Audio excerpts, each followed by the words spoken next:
Welcome to the very first episode of Global Flow Insights. I'm your host, Moro Emmanuel, and I'm here today with an incredible panel of experts. Joining me here today is Right away. It's Francis. Batting in Abigail. Maxwell Fenton. Let's kick the journey off into the fascinating world of global distribution and supply chain management. Have you ever wondered how products move from manufacturers to consumers? I know I've got you thinking. The answer lies in the intricate web of global distribution and supply chain management. On this very episode, we are going to look at the overview of global distribution and supply chain management. We'll look at the types, the key participants, and also we'll look at some factors to consider when selecting these structures as an organization. So let's quickly dive into the overview of global distribution. Global distribution today is at today's delivery. Global distribution is a complex web that connects manufacturers to customers across national borders. Right. This chapter of the global distribution and supply chain management addresses the place elements of the marketing mix, and then it connects distributors and then other manufacturers worldwide. And these distribution channels is of a fundamental strategic nature for the firm. And then it has a long lasting impact, and then it helps also in decision making. Right. That was insightful.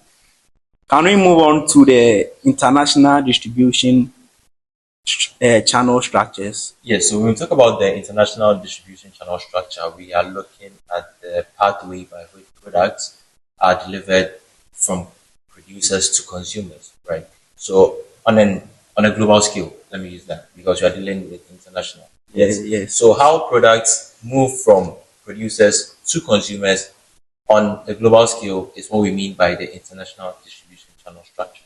Yeah. Right.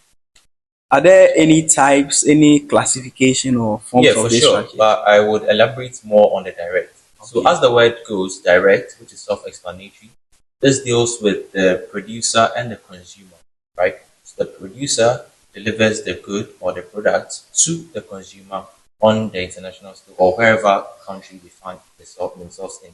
Right. It doesn't include any intermediary that would, take in some monies to sort themselves out. It's just a direct transfer to each other. Oh, okay. Any other type, Mr. Maxwell? Yes. Like you said, compared to the direct, there Yeah. is the indirect, which involves intermediaries or agents, supply chain agents. So I think that is it. All right.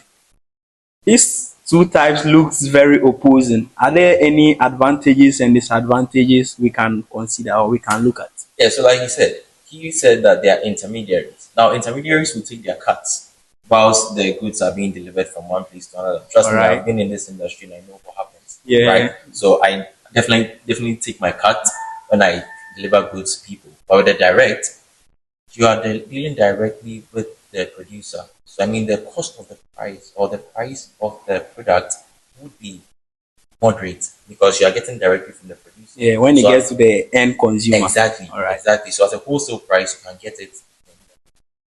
Right. If you look at the downside, you're going to be carrying the shipping cost, which will be a burden upon you. Even with that, it's a necessity for every organization. Exactly. Because the moment you want your goods to go global, you will have to Care settle cost. that. Yeah. Exactly. Mr. Maxwell. Oh, okay. So like you said, I think when intermediaries are also involved in the supply chain process, I think it's also reduced distribution costs and risks. Like you said, it's going to definitely take his cut, Yeah. which of course I think is a good thing. But then you realize that if you are considering the advantage of it, it's reduced distribution costs and risks as well because it involves moving it from one place, one person to the other, and the workload is shared among a group of people. You understand?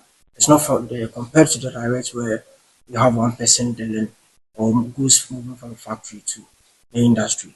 And one disadvantage of it is that You have distribution, you have the work uh, load process, like the cuts, looking at the fees the intermediaries are going to take from the factory if there are no funds to help the whole process. It's going to make the company have a lot of stress on their head. Oh, okay. That is it. That was very insightful. So we have heard something small about the direct and the indirect, but why would you like to choose between the direct and the indirect when you can use both?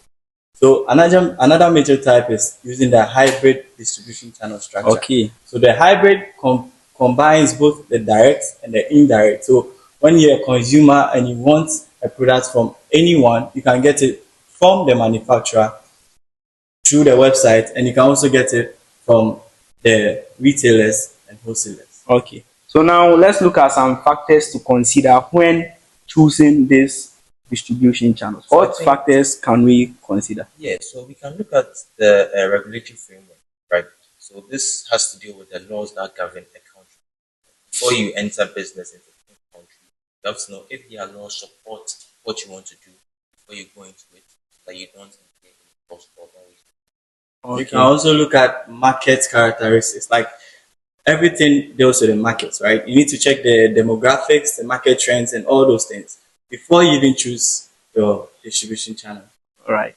And another from this, another factor organizations will also consider is the level of control they want to exercise over the overall distribution process or something like that. Right. Having mentioned all of these, I think the product itself should also be another factor in terms of its size, its weight, the fragility, the sensitivity, and its perishability. Right. Okay, so putting all together, I think it comes to organization objective. Organizational objective, I think, should be considered as well, which is the aim of the organization. When organizations want to go international, engage themselves in international distribution or something like that, their objective, the main reason why they are going out there should be considered. Right. Thank you very much.